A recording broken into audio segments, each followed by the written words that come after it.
What's good, fam? We are witnessing an Ivy League professor having his entire life corrected by the God Emcee because he tried to disrespect Kendrick Lamar. Michael Eric Dyson thought he could use his PhD to defend Drake, but Jay-Z stepped in and shut that whole operation down. Reports surfaced in early March of 2026 that Jay-Z personally reached out to Dyson to explain exactly why his academic framing of the beef remained wrong. It is actually hilarious to see a world-renowned intellectual receive a verbal sermon from the greatest of all time because his takes are such a reach. The legendary mogul did not intend to make a social call, but instead acted to protect the cultural impact of the not like us moment from being dragged through the mud. Dyson tried to move the goalposts for Drake by using fancy academic language, but the God Emcee saw right through those smoke and mirrors. Harv saw right through him. Big words cannot hide that someone is carrying water for a pop star who lost the biggest war in hip-hop history. Seeing an intellectual being checked for trying to label Kendrick's victory as anything other than a win remains pure comedy. The God Emcee knows this moment belongs to the culture, and he refused to let a professor turn a celebration of West Coast heritage into a debate about exclusionary politics. That irony of an Ivy League figure being schooled on the culture he claims to study is the kind of entertainment we only see once in a generation. Sean Carter has always been the final boss and the guardian of the game, and his intervention proves that Kendrick did not just win a beef. Kendrick secured his spot as the voice of the people because the streets and the charts already decided who claimed the victory. Wrapping Drake's reputation and academic prestige served as the goal, but Harv reminded him that the decision already stood settled. Things really started to fall apart in late February of 2026 when Michael Eric Dyson went on More Stories and published that essay in the Philadelphia Citizen. The whole internet was confused because this man actually tried to argue that Not Like Us is an exclusionary anthem that sounds like Donald Trump talking about immigrants. He really sat there with a straight face and claimed Kendrick was profiling Drake. That was easily the most ridiculous reach I have heard in a long time. Dyson probably pulled a muscle trying to link a Compton anthem to that MAGA energy. He claimed that Kendrick was practicing a form of de-blacking because he ignored Drake having family in Memphis and being related to the legend Larry Graham. It is honestly hilarious to see a professor try to use Larry Graham as a human shield for all the questionable things Drake does in the culture. We all know that having certain DNA does not give you a permanent pass to play with the culture whenever you feel like it. Dyson basically argued that Southern roots make Drake untouchable, but that logic fails as soon as you look at how hip-hop actually works. He tried to make Kendrick's focus on geography seem dangerous, even though everyone knows this genre is built on representing where you are from. Calling those bars Trumpian is a level of disrespect that shows Dyson is completely disconnected. This feels like a desperate attempt to protect a commercial giant who finally got smoked by a real lyricist. Kendrick was not profiling a pop star from Canada. He was just calling out a pattern of behavior people have been whispering about for 10 years. Dyson tried to flip the script to make Kendrick the villain for defending his home, but the logic behind his argument just does not hold up at all. You cannot say someone is being exclusionary when they are just standing up for the traditions that created this entire genre. Having roots in Memphis does not mean you can act like a tourist in every other city, and Kendrick was just the one with enough heart to say it. Trying to intellectualize this loss is just another way for people to use their academic titles to ignore what the community is actually feeling. Dyson wanted to frame this as a story about hate, but Jay-Z and the rest of the world know it was always about the truth. The professor really thought he was doing something big. Drake does not need a professor to save him, he needs better bars. Yet Dyson was the only one willing to look ridiculous for him. Kendrick using geography is not about keeping people out. It is a foundation that keeps the culture strong against anyone trying to exploit it. By trying to fix Drake's reputation, Dyson only proved how far he would go to defend a pop star who cannot even answer the music. That Trumpian comparison was the final straw for the fans because it tried to turn West Coast pride into something ugly. Jay-Z saw that move coming from a mile away and decided it was time to shut down the nonsense before it got worse. During a live stream in early March of 2026, Dyson finally had to come clean and admit that Sean Carter personally reached out to correct his perspective. Hov made it very clear that the professor was trying to use political logic where it does not belong, proving he really doesn't understand how this culture operates at its core. You cannot just take the rules from a presidential election or some dusty academic study and force them onto a lyricist like Kendrick while he is putting everything on the line in the booth. The main point Jay-Z made was that hip-hop is a competitive sport rather than some inclusive town hall meeting where everyone gets a participation trophy. Calling a diss track exclusionary is just a fancy way of saying you are mad about the winner. To make sure Dyson really understood the point, Jay-Z went back to his own history and brought up the legendary war he had with Nas years ago. He reminded the professor that when legends go to war, the goal is raw dominance and exposing every single weakness in the other man's character. Nobody was whining about inclusive rhetoric or looking for a safe space when Takeover and Ether were ringing out in the streets because everyone understood the rules of the game.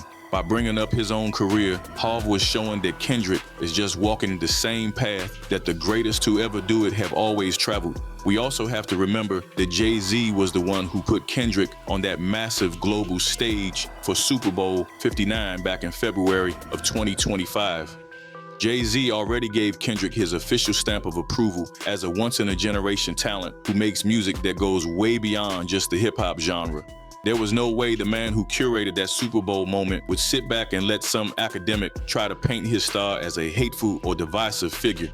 When the most powerful mogul in the game takes time to check a professor, it tells you exactly where Kendrick stands. Dyson might have the titles and degrees, but Jay-Z has the cultural authority to tell him when he is talking out the side of his neck. Before we see how the rest of the industry started dragging Dyson for being out of pocket, tell me if y'all think Jay-Z was right to check a whole professor, or was he doing too much? Drop a comment and tell me if Dyson is a certified hater, no cap, and make sure you hit that like and subscribe button while you at it. Let's get into how TDE and even Akademiks started spinning the block on this man. By March 5th of 2026, the rest of the industry was jumping in to make sure Dyson knew he was completely out of pocket for his comments. Terrence Henderson, who everyone knows as Punch from Top Dog Entertainment, went online to publicly side with Jay-Z and his massive disagreement. When you have the head of Roc Nation and the president of TDE moving in perfect harmony, that is a wrap on any counter argument. Even media voices like DJ Akademiks, a man who spent years championing Drake, had to admit that Kendrick has the ultimate godfather of the game in his corner. This is a huge shift in the energy because it proves Kendrick is not just winning on the charts, but he has the entire foundation of the culture protecting his legacy. You really have to look at the total silence coming from Drake's side of the fence during this whole situation. There are no industry icons or legendary figures coming out to defend him against these claims or to back up that weak Trump comparison from Dyson. That silence speaks way louder than any essay Dyson could ever write because it shows the real heavyweights know exactly what time it is. This intervention from Jay-Z effectively killed any hope the Drake camp had of framing Not Like Us as a hateful or problematic record. You cannot call a song hateful when the architect of modern hip-hop says it is a necessary part of the competitive arena. Jay-Z sees Kendrick as someone who is moving the entire culture forward, which is the exact opposite of the exclusionary picture Dyson was trying to sell to the public. This industry pile-on was a major reality check for anyone who thought they could use big words to mask a clear loss in the rap game. When the big homie Sean Carter speaks, the rest of the world knows it is time to listen and learn. Kendrick is being backed up by the very legends he grew up studying, and no amount of academic spin can ever take that away from him. Dyson thought he could build a shield for a pop star, but he ended up getting a masterclass in how this business actually works from the only man who truly knows. March 8, 2026 arrived, and the professor finally saw he crossed the line, which meant he needed to apologize for breaking the code of private talk. Within hip-hop culture, if a man like Sean Carter hits you up for a one-on-one, you keep that conversation strictly between the two of you forever. The result involved Dyson admitting he totally hyped up the intensity of the call during his live stream just to chase clout off the name of the greatest rapper alive. He eventually told the world that Jay-Z claimed the whole situation felt less intense than described, and he held no personal problem with the professor. Harv spent his time protecting the culture and making sure nobody tries to flip the script while we are all still watching. Seeing Dyson fold that fast proves that even the smartest guys in the room know better than to play with the big homie and expect to get away with it. This whole mess represents a huge win for the community because it shows Kendrick's victory involved way more than just some catchy songs or club hits. The win represented the very soul of the hip-hop genre, and having the God Emcee himself make calls to protect that legacy is the ultimate stamp of approval. Currently, Drake is watching his intellectual shield crumble because heavy hitters like Harv understand the difference between being a hater and guarding history. Kendrick's status is officially untouchable now that the man who wrote the blueprint for this whole game is stepping up to keep the record straight. The apology from Dyson sounded like a man who realized he just torched the bridge he really needed to keep using for his own status. Nobody broadcasts the private details of a Jay-Z phone call and expects to stay a respected voice in the community.